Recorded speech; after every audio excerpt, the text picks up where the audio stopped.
चलो page number 357 पे आप लोग देखो, हमने किसकी टेस्टिंग करनी है, टेस्टिंग हाइपोथेसिस अबाउट बीटा, क्या पॉपुलेशन रिग्रेशन कोएफिशिएंट। मैंने आप लोगों को बताया था कि बीटा क्या है, पॉपुलेशन का रिग्रेशन कोएफिशिएंट, और बी स्मॉल बी क्या होगा, हम लोग जो एस्टिमेट करते हैं। तो हमने बीटा की टेस्टिंग करनी है, और इसमें आपके पास क्या होगा, टेस्ट स्टैटिस्टिक्स यहाँ पे लिखी है, टेस्ट स्टैटिस्टिक टी वाली यूज करेंगे।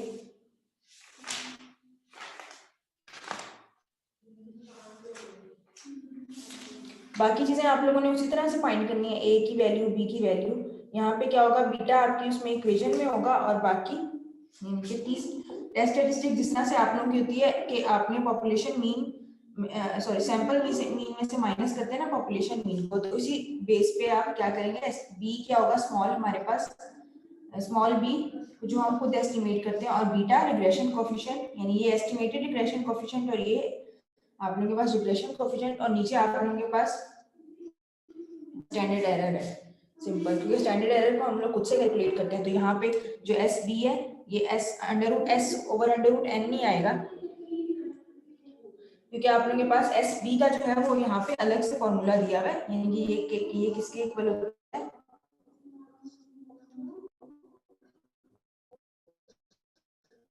स्टैंडर्ड एरर डिवाइडेड बाय इस चीज के इक्वल। ठीक है, और आगे आप लोगों की थ्री तरह से यहाँ पे तीन तरह से आप लोगों की फॉर्म्स बन सकती है, टेस्ट स्टैटिस्टिक होगी, और हाइपोथेसिस की जो फॉर्म्स हैं वो भी यहाँ पे लिखी हैं कि equal, not equal, greater than, less than, इस तरीके से बन सकती हैं। तो नल में अगर आप लोगों के पास इक्वालिटी है तो अल्टरनेटिव में नॉट इक्वल होगा, इसी तरह से लेस देन इक्वल है तो उसमें ग्रेटर होगा। जो सारे आप लोगों के पहले स्टेप्स हैं, सेकंड स्टेप में अल्फा, थर्ड में टेस्ट स्टैटिस्टिक, और फोर्थ में आप लोगों का क्रिटिकल रीजन है।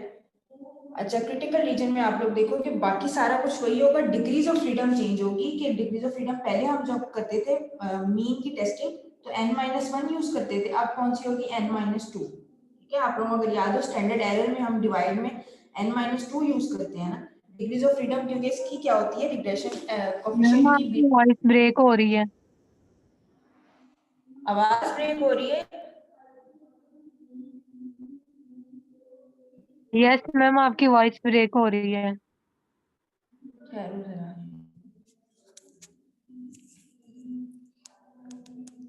बाकी सबको आ रही है या सबके साथ ब्रेक हो रही है? नो मैम आ रही है, सही आ रही है।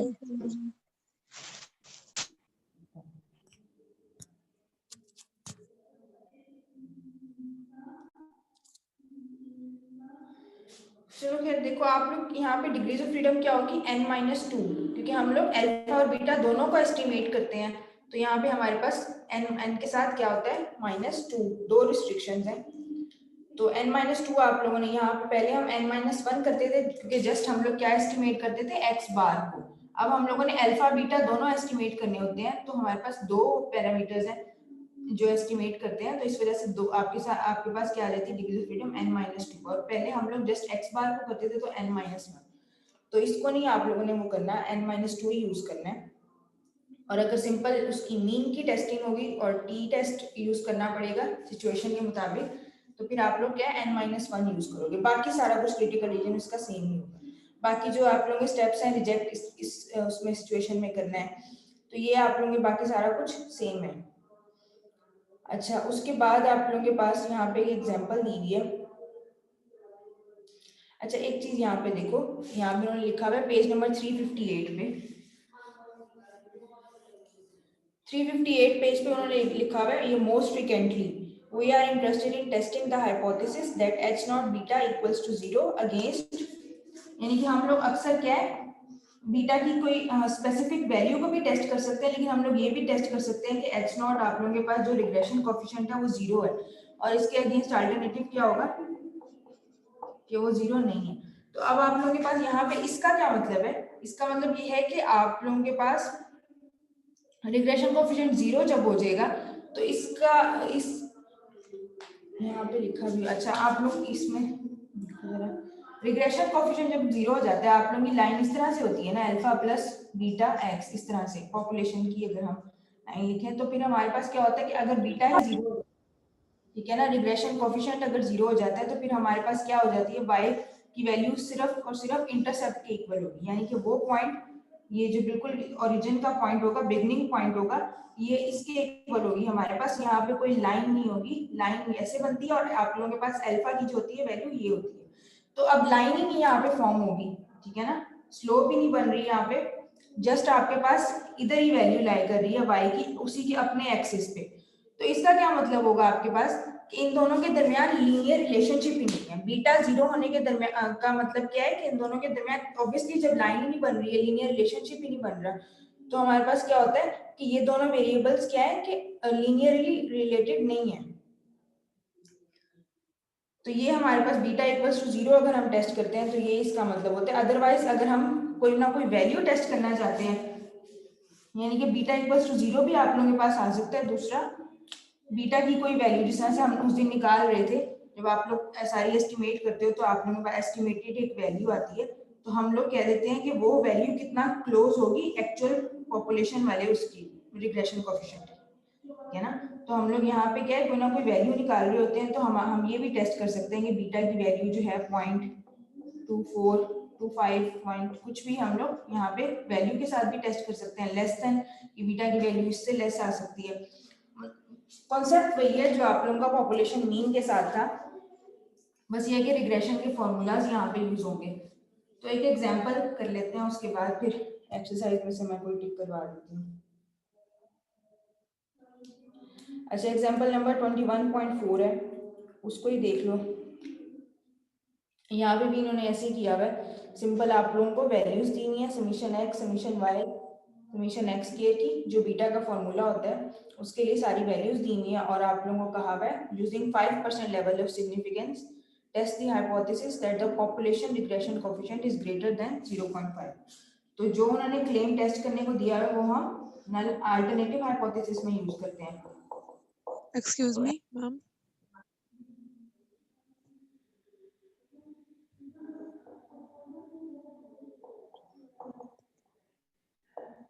सेकंड में आप लोगों का वही लेवल ऑफ सिग्निफिकेंस आ जाएगा, अल्फा 0.05 है, थर्ड में टेस्ट स्टैटिस्टिक है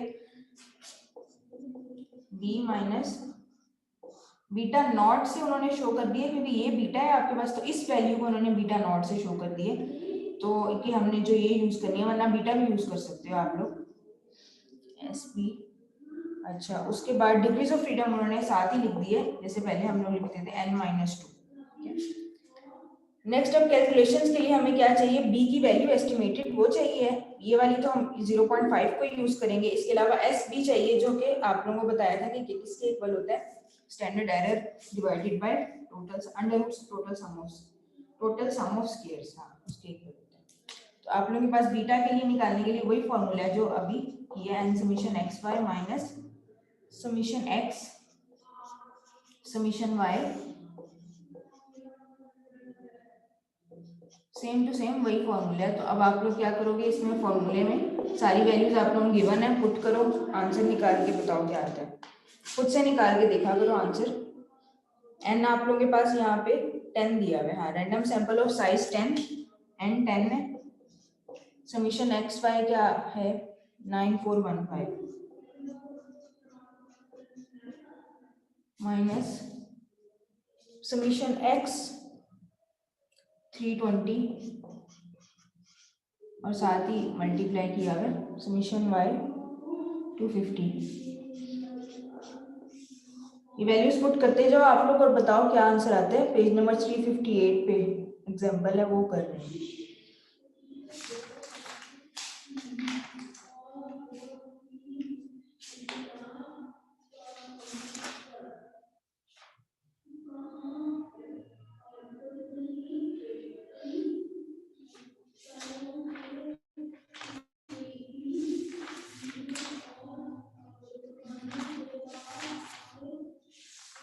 हाँ जी, कोई आंसर निकाल लो, बता दो इसको कि क्या आंसर आता है।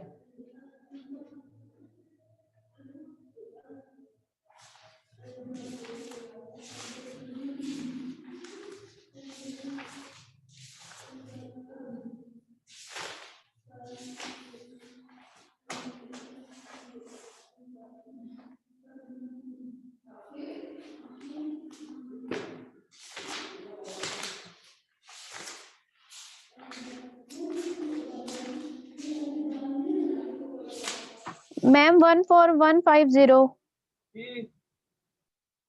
ये किसका आंसर आ रहा है?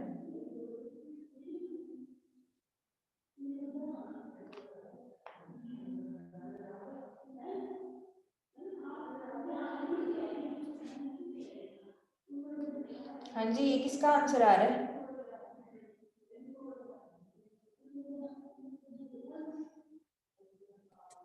मैम जो आपने बी के ऊपर जो वैल्यू लिखी है ना उनका उनका आ रहा है 14150।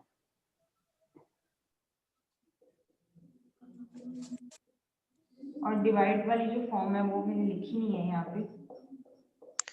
21600 1600। जी, और टोटल आ रहा है 0.655। 0.655। 0.655। चलो ठीक है। अब इसके बाद बी की वैल्यू भी आ गई है, बीटा की भी आ गई है। अब हमें किसकी चाहिए? एस बी जो आप लोगों का था, इसका बीटा का स्टैंडर्ड डेविएशन वो किस तरह से निकालेंगे स्टैंडर्ड एरर को यूज करते हुए।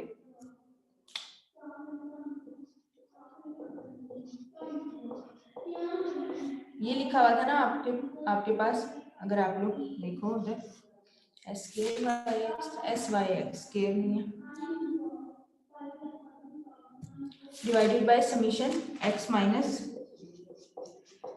एक्स बार का होल स्क्वायर। तो पहले हमें उसके लिए स्टैंडर्ड एरर निकालना पड़ेगा। तो स्टैंडर्ड एरर का वही फॉर्मूला होता है जो आप लोगों ने उसमें पढ़ा है। क्या था? समीशन अंडर रूट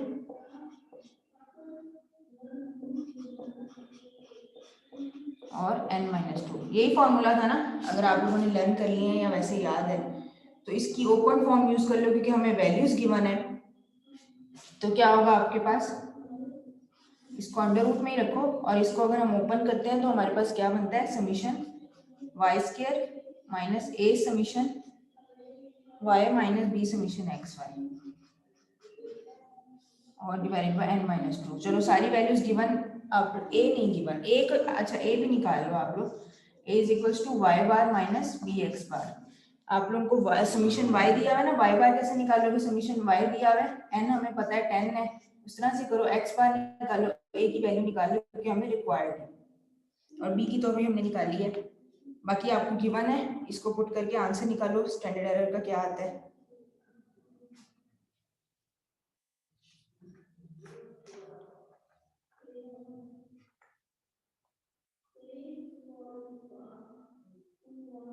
जल्दी किया करो, आप लोग इतनी देर लगा देते हो। कर भी, बाकी बच्चे तो पता नहीं कर भी रहे होते हैं कि नहीं। और आप लोगों को क्वेश्चन जो है ना, ज्यादातर यही चांसेस हैं कि इसी स्टेप्स पे, इन्हीं बेस पे आएगा कि आप लोगों को वैल्यूज गिवन होंगी और यहाँ पे कुछ ना कुछ टेस्ट करने को, equal not equal.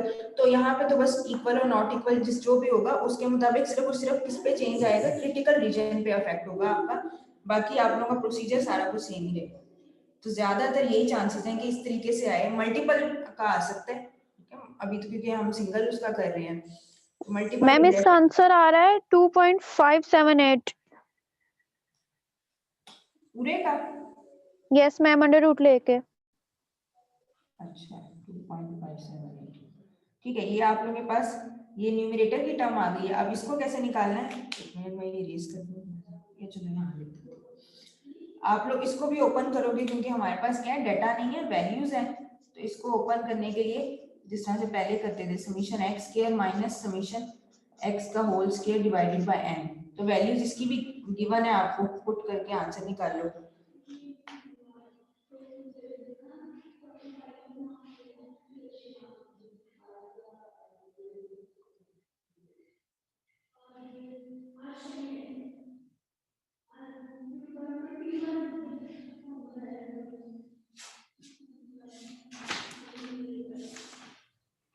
To 2160 ma'am. 2160। चलो ये अब हम इसमें पुट कर देते हैं दोनों की वैल्यू। इसकी 2.578 है।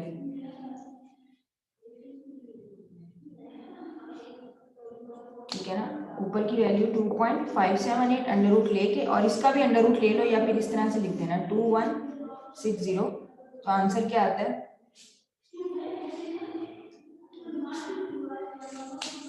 0.055। चलो अब इसका भी आंसर आ गया 0.055 और बीटा का क्या, बी का क्या आंसर था, बी की वैल्यू है 0.655। अब आप लोगों के पास ये सारा कुछ आ गया है, आप इसको ये सारा कुछ आप लोग कैलकुलेशंस के पार्ट में कर लेना और फिर उसके बाद टेस्ट स्टैटिस्टिक में पुट कर देंगे। 0.655 आ रहा था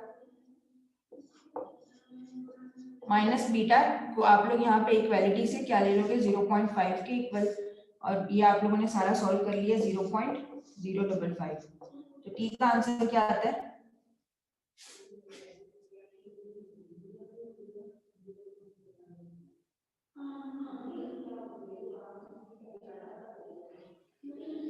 $2.82।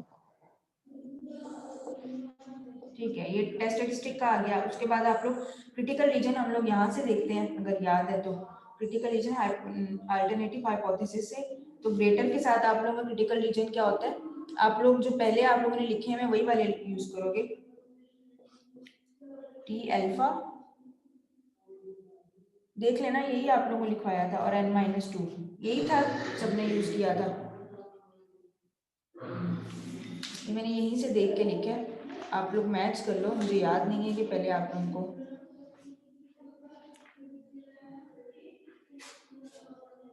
या पीछे 1 मिनट बुक से देख लेते हैं। यस मैम, यही था अल्फा n-2। n-1 था ना बस पहले किया, अब n-2 आ जाएगा। वैसे तो यही था ना, डिफरेंट तो नहीं है, क्योंकि मैंने पहले भी हम लोग देख लिए थे कि काफी जगहों पे मिक्स्ड अप सा किया होता है, कहीं पर कुछ यूज किया हुआ था और कहीं पर।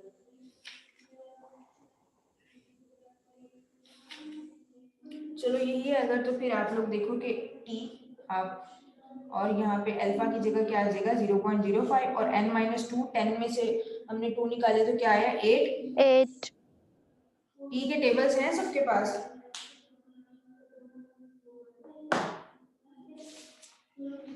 हाँ जी, टी के टेबल्स इस बुक के पीछे ही, या फिर आप लोगों को जो दिए थे उसमें, और अगर नहीं है तो मैं आप लोगों को पिक्चर सेंड कर दूंगी जो इजी टेबल है टी के। हाँ जी, पहले आप लोगों ने किधर से देखे थे,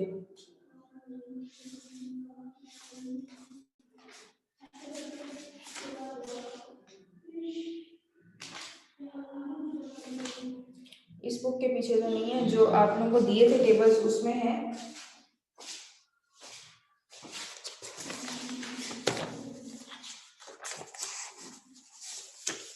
आप लोग सोए हुए हो सारे,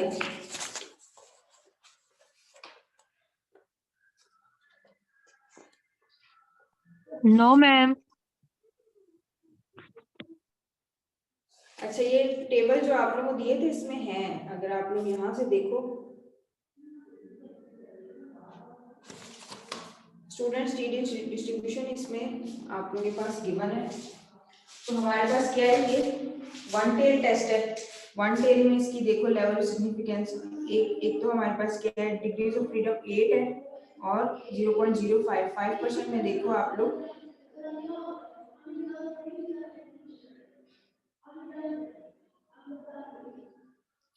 अच्छा अगर आप लोग यहाँ पे देखो तो क्या आती है आप लोगों के पास वैल्यू 1.860।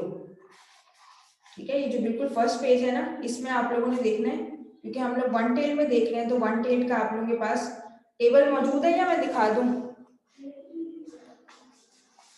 है मैम। चलो ठीक है, 1.860 आप लोगों के पास आ रही है वैल्यू।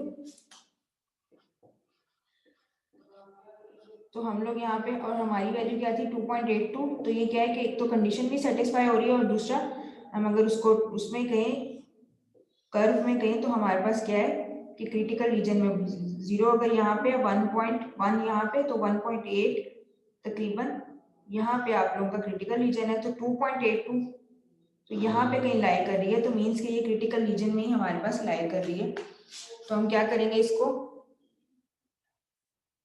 हाँ जी क्या करेंगे, कंडीशन सेटिस्फाई हो रही है तो रिजेक्ट करेंगे, रिजेक्ट एक्स नॉट। ये वाली कंडीशन रिजेक्ट किया हमने, beta less than equal to 0.5, तो इसका मतलब है कि ये वाली हमने क्या किया, इस क्लेम को हम कंसीडर कर रहे हैं, एक्सेप्ट नहीं कहते, उसका वर्ड नहीं यूज करते, बस हम कंसीडर ये कर रहे हैं कि अब बीटा ग्रेटर है 0.5 से। ठीक है, हमारे पास एविडेंस, सफिशिएंट एविडेंस है कि हम ये इसको रिजेक्ट कर सके और इसको हम क्लेम को कंसीडर कर सके। ठीक है, देखो सारा कुछ स्टेप्स वही हैं, बस आप लोग वो फॉर्मूलाज मैम आप लोगों रिपीट ने कर दें,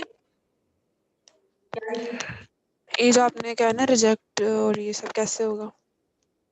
मैंने ये कहा, एक तो ये कि कंडीशन सेटिस्फाई होगी है ना इसकी, तो आप लोगों को क्लियर है ये बात, और ये कि क्रिटिकल रीजन में लाई भी कर रहा है। ठीक है, यहाँ पे 0 होता है, 1 और 2, तो ये आप लोग देखो कि 1.8 ये आप लोगों की लाइन यहाँ से क्रिटिकल रीजन शुरू हो रहा है, तो 2.82 आप लोगों की यहाँ कहीं लाई कर रही है, तो क्रिटिकल रीजन में लाई कर रहा है, इस वजह से रिजेक्ट किया। और दूसरा मैंने इसका कहा है कि हमारे पास क्या है कि जब ये सारा हमारे पास रिजेक्ट हो जाता है तो हम इसको दूसरी लफ्जों में ये कहते हैं कि हमारे पास इनफ एविडेंस है, जो हमने सैंपल लिया था ना उससे हमारे पास सैंपल लेने के बाद जो हमने उस पर कैलकुलेशंस की, उसकी वजह से हमारे पास इनफ एविडेंस है कि हम H नॉट को रिजेक्ट कर सकें।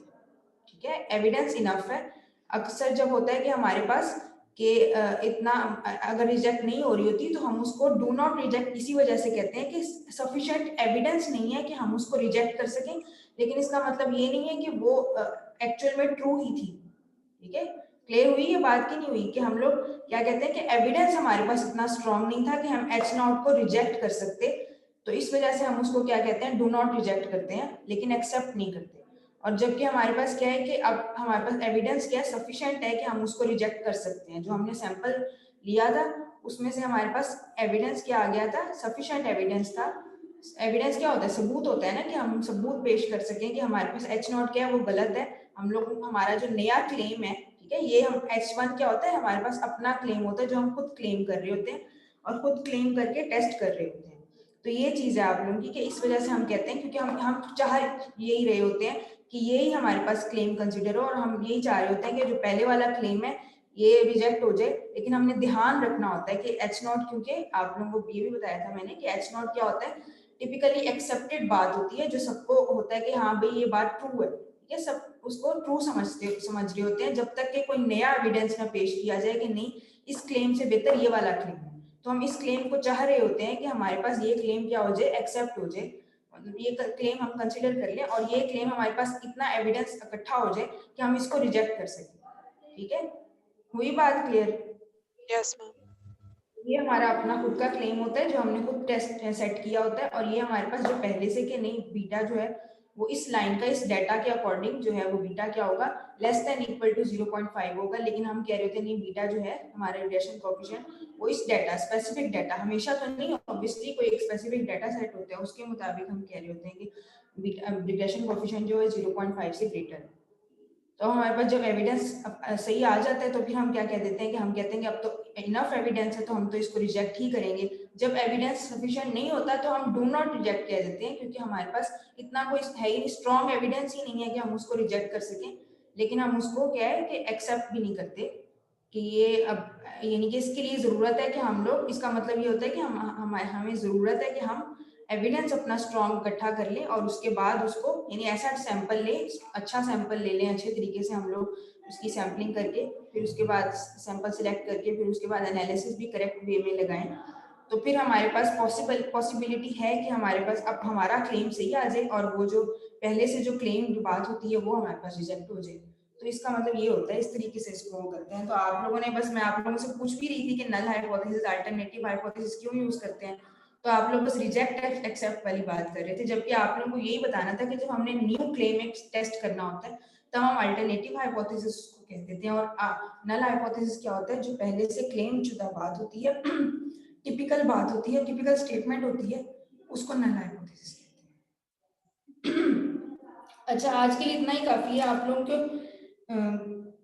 इसके बाद अगर डाटा आएगा तो फिर उसमें, लेकिन वही बात है कि आप लोगों को अगर पहले वाला समझ आ गया है बुक 1 वाला, तो आप लोगों के पास वैल्यूज गिवन होंगी, आप लोगों को ये सारा काम करना है और आप लोगों ने आंसर निकाल लेना। ये जस्ट क्या है, वन सैंपल। उसके बाद आप लोग मल्टीपल का करोगे तो फिर उसमें आएगा कि आप लोगों के पास क्या होगा, मल्टीपल रिग्रेशन में एक्स आपके पास मल्टीपल है, यहाँ पे जस्ट एक एक्स है ना, वहां पे आप लोगों के पास दूसरा भी एक, वाई एक ही होगा, एक्स आप लोगों के पास दूसरे होंगे। अब मंडे को आप लोगों की होगी, संडे कल ऑफ कर लेना, ठीक है, मंडे को आप लोगों का मल्टीपल रिग्रेशन करवा के, या तो मल्टीपल रिग्रेशन करवा दूंगी या फिर आगे ये है कि रो की कोरिलेशन की test. Excuse me, ma'am.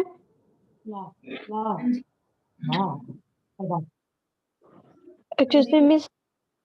Miss Iqra 027 की तबीयत बहुत ज्यादा खराब है, वो हॉस्पिटल में है 2-3 दिन से, तो मैम उसकी ना आप लीव लगा दें। लीव हाँ जी, इसकी दोबारा नाम बता मुझे। इकरा इलियास 027। 27, अच्छा। क्योंकि अटेंडेंस आपकी नहीं लग रही है आजकल वैसे भी आप लोग की, ये क्योंकि तो ये सिलेबस खत्म करने के लिए ही है, तो अटेंडेंस नहीं लग रही, लेकिन इसका मतलब ये नहीं कि अब आप लोग भाग जाना, वो कि अपने उसके लिए है, सारा जो सिलेबस कवर हो रहा है, ठीक है ना। तो ये है कि बस मैं अपलोड कर देती हूँ ना, तो फिर जो जिसकी जो भी मिस हो अपने टाइम के मुताबिक देख लीजिए बस। अच्छा, और कुछ पूछना है तो बस ये है कि सिंपल, इसमें कुछ भी नहीं था। अगर आप लोगों को पहले वाला सब कुछ क्लियर हो गया है तो ये उसी बेस पे ही है। और अगर हाइपोथेसिस टेस्टिंग भी सही तरह से आती थी, जिन काफी बच्चों ने बड़े वो गलत जो है ना वो किए हुए थे स्टेप्स, टी और जी को मिक्स किया हुआ था, और एक ने तो बिल्कुल ही जो है ना कुछ और ही आप लोगों का आधे रास्ते में, मतलब पेपर्स ये कि कुछ बच्चों में तो अच्छे थे लेकिन काफी बच्चों के मिस्टेक्स भी थी।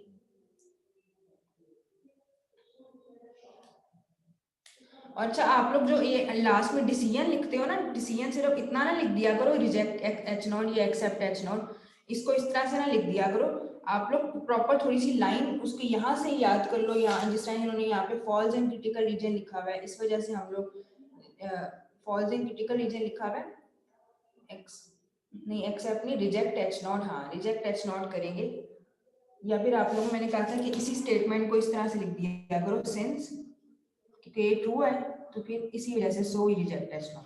तो थोड़ा सा तो इसको अपलोड कर लिया करो।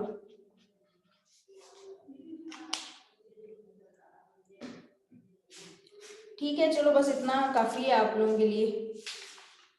आगे जो एग्जांपल दी हुई है वो डाटा के साथ है, काम सारा कुछ यही करना है, बस हमने कि उसमें खुद से निकालना है।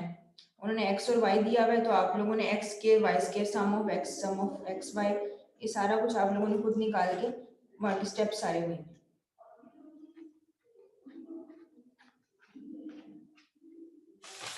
अब ये कि कल मैं देखूंगी कि आप लोगों ने कोरिलेशन की टेस्टिंग करनी है या फिर कल नहीं परसों आप लोगों ने कोरिलेशन की करनी है या पहले मल्टीपल रिग्रेशन कर लें, वो मैं देख लूंगी।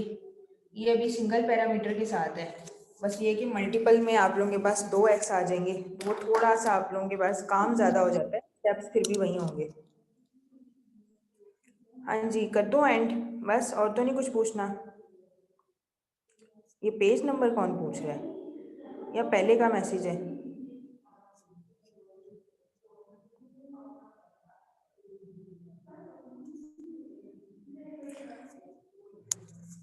चलो ठीक है, मैं एंड करने लगी हूँ। तैयबा मुझे मेल कर देना, ठीक है?